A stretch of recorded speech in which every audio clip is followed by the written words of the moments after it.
الناحيه العلميه. من الناحيه العلميه يا دكتور، يعني من الناحيه العلميه نحن لسنا في حاجه الى كل هذا. نحن الحسابات دقيقه بدليل اننا نحسب لكم الكسوفات الشمسيه والخسوفات القمريه بدقه متناهيه. هل راى احدكم وهل سمع احدكم باختلاف في حساب الكسوف الشمسي او الكسوف القمري ولو دقيقه؟ هذا لا يحدث. اذا الحسابات العلميه ظنيه ام قطعيه؟ قطعيه. يعني رمضان هذه مهمتنا. نحن كما قلنا حساباتنا قطعيه ولا تحتمل خطأ ولا دقيقه واحده، لا تحتمل. كلكم يعني شاركتم في رؤيه الكسوفات الشمسيه والكسوفات القمريه، ولا يمكن ان يحدث خطأ ولا حتى ثانيه واحده. اذا الحسابات العلميه قطعيه وليست ظنيه. اما الرؤيه البصريه ينتابها مشاكل كثيره كما نرى.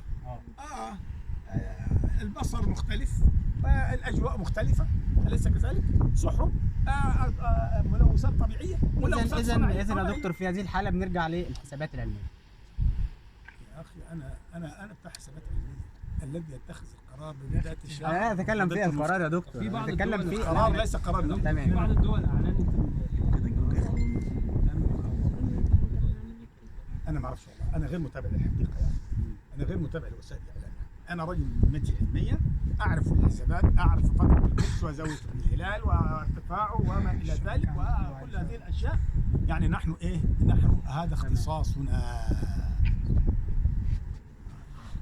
طبعا وفقا للحسابات الفلكية زي ما قال دكتور أمير، يعني الحسابات الفلكية بتقول إن بكرة هو المتمم لشهر شعبان، وإن بعد غد أول أيام رمضان وفقا لبيان لمعهد الفلك وفقا للحسابات الفلكية.